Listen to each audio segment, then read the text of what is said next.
Bom dia, meus queridos. Meu nome é Maria Alice, sou professora de teologia no Rio de Janeiro e espero que vocês tenham acompanhado toda quarta-feira a série do Pentateuco. Então, nós estamos falando dos 5 primeiros livros da Bíblia. Muito importante que vocês, acompanhando, também adquiram a sua apostila. Quando vocês puderem, é só entrar em contato comigo, que eu envio a apostila pelo e-mail, pelo seu e-mail PDF, e vocês fazem o depósito, a custa de R$20 na minha conta bancária. E assim vocês têm também um documento sobre a matéria para que vocês usem posteriormente dentro das pastorais, para o uso próprio mesmo, né, de conhecimento. Vamos lá, nós paramos na aula anterior, no capítulo 12, nós estamos falando do ciúme de Arão e Maria. A tradição vai afirmar que Arão e Maria acompanharam Moisés desde o êxodo. Maria e Arão criticam Moisés por 2 razões. Primeira, porque ele é casado com uma mulher cuxita, etíope, e sua posição como porta-voz exclusivo do Senhor. Começou a ter ciúmes, né? A gente vê isso muito, né? Dentro da nossa casa, dentro da nossa igreja, dentro das relações humanas, né? O ciúme está sempre presente. A razão para a lamentação é que Moisés tem esse casamento com essa cuxita que é muito obscuro, pois só há notícia do seu casamento com Séfora, que era de Madiã. Na verdade, é uma lamentação por Moisés ter se casado com uma mulher estrangeira. Então, esse texto é meio obscuro, porque em outros textos a gente não vê esse casamento com a cuxita, só aqui. A segunda lamentação de Arão e Maria é que Moisés, eles alegam Moisés,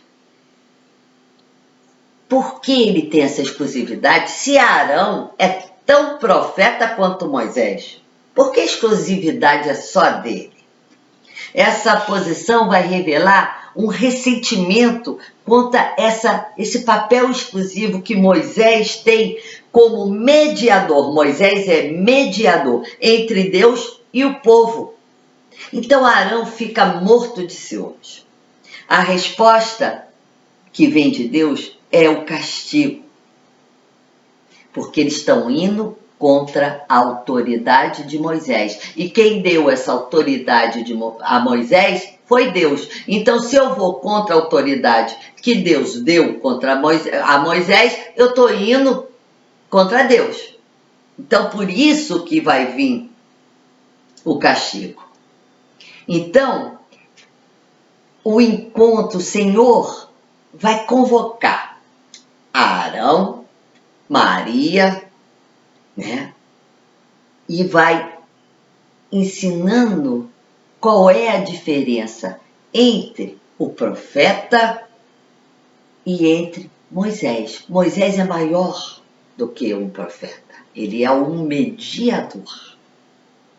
O poema afirma que o Senhor comunica-se com o profeta através de visões, através de sonhos, mas com Moisés é diferente. O Senhor fala de viva voz e deixando-se ver.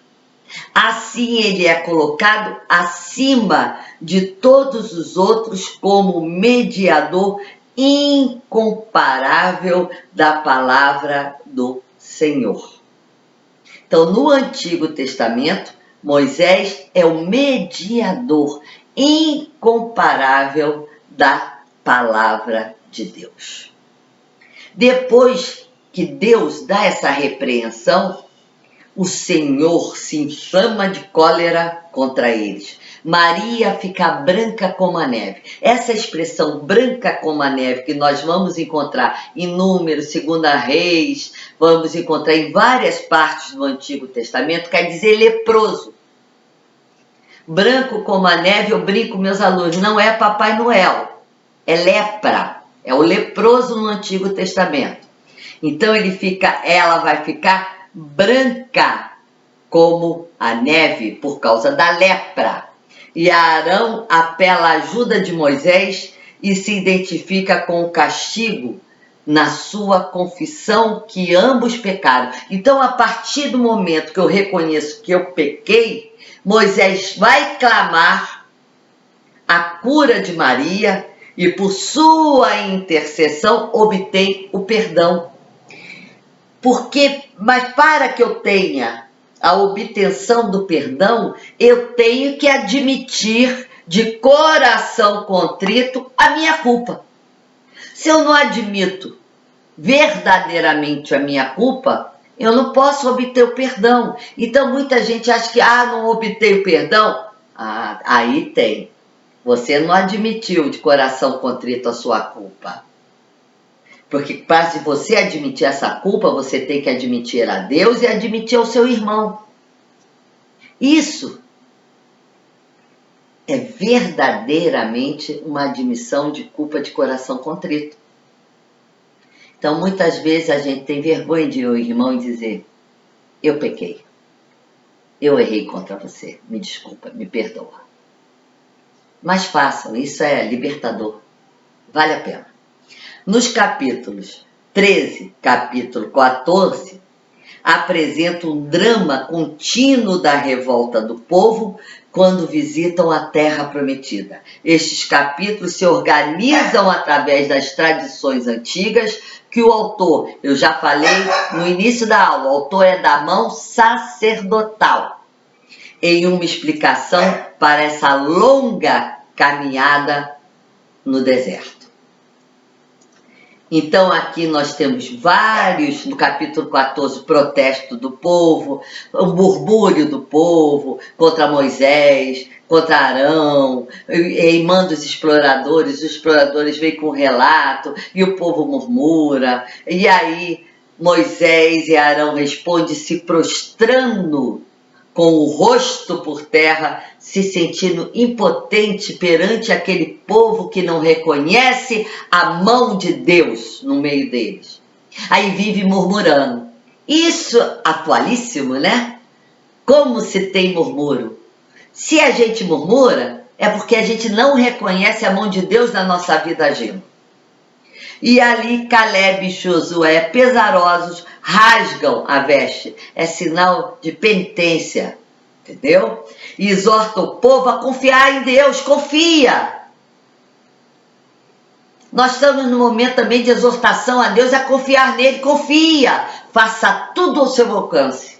Entrega, confia em Deus. Deixa ele agir. Abre teu coração. Age, que ele age. Tenho certeza que ele vai agir. E lembra ao povo que não preciso temer os habitantes, porque a sombra dos seus deuses com D minúsculos, Baals, se afastaram. A palavra sombra vai significar que os habitantes estão o quê? Vulneráveis ao sol. Metaforicamente, estão desprovidos. Porque o Deus verdadeiro está ali. E ali ninguém tem mais força do que ele. As palavras de Caleb e Josué não são bem recebidas e o povo se rebela novamente. Que a gente vai vendo sempre a rebeldia do povo, né? E ali o Senhor entra com toda a sua majestade.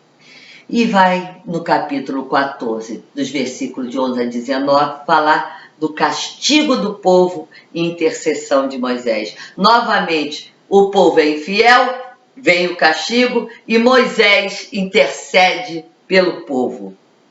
E ali, Moisés vai citar a fórmula confessional de Êxodo 34, versículo de 6 a 7. Moisés sugere que o poder do Senhor não será demonstrado matando aquele povo, mas com paciência, com bondade, com perdão e o justo castigo do pecado. Então ele diz, não, o castigo tem que ser justo, mas não elimina esse povo todo, não. O perdão que Moisés pede é a preservação deste relacionamento entre Deus e o povo. e a decisão desse Deus não deserdar uma comunidade, criando uma nova nação, uma nova criação a partir de Moisés ou de qualquer outra pessoa. E Deus dá a sua sentença, o Senhor responde à oração de Moisés com o perdão. E é linda essa passagem. Depois vai lá dar uma olhadinha, tá? Que eu não posso aqui me estender muito. No final do capítulo 14, versículos 39 até o 45, outra narrativa de revolta, ó. Deus age, perdoa e o povo continua o quê? Se revoltando, sendo infiel. Surge da questão do caminho a ser tomado, é um relato de fracasso pela recusa em obedecer a palavra de Deus. Quando eu me recuso a obedecer a palavra de Deus, eu estou sujeita a tomar um caminho errado na minha vida. E aí vem as consequências do meu próprio erro. Eu tenho livre-arbítrio de tomar o caminho. Eu sei a palavra. Se eu escolho o caminho errado, eu também escolho estar sujeita ao que virá depois. Aí não pode reclamar, né, meu povo? Aí nós temos as oferendas secundárias no capítulo 15, né? A quantidade de farinha, de azeite que deve acompanhar a oferenda de agradável odor. Qual é a oferenda de agradável odor? É a gordura que é queimada. Depois vai falar sobre os tributos sobre o pão. A mora tá danada. E depois o sacrifício pelo pecado. O sacrifício pelo pecado é a terceira instrução que vai ser falada sobre o castigo que vai haver pelo pecado premeditado. Nas faltas involuntárias, né, sem premeditação, é feita uma prescrição separada. Deve ser oferecida uma expiação pelo sacerdote para que o pecado involuntário possa ser perdoado. Quando o caso for de uma falta premeditada, uma injúria contra o Senhor, nenhum sacrifício pode absolver. Assim você próprio escolhe ser cortado da comunidade do povo de Deus. É você que escolhe, por causa do seu livre-arbítrio. É o caminho que você escolhe. Aí se você é cortado da comunidade, não reclama. Aí vai falar sobre a violação do sábado, né? O povo encontra um homem apanhando lenha no dia de sábado. A lei afirma claramente que o trabalho é proibido e a condenação à morte é o castigo prescrito. A resposta vai ser o apedrejamento do homem por toda a comunidade, mas esse apedrejamento tem que ser feito fora do acampamento. Essa observância assumiu importância maior na época depois do exílio e continuou até a época de Jesus. Nós encontramos em João, capítulo 9, versículo 16, essa prática. Depois vai falar da revolta no capítulo 16 de Coré. O relato começa com a apresentação da genealogia de Coré. A revolta vai surgir de uma longa luta entre o poder da autoridade. Os caatitas podem chegar perto, só eles, dos vasos sagrados, mas se o tocarem, morrem. Coré, chefe dentre os caatitas, lidera uma revolta contra a autoridade dos sacerdotes.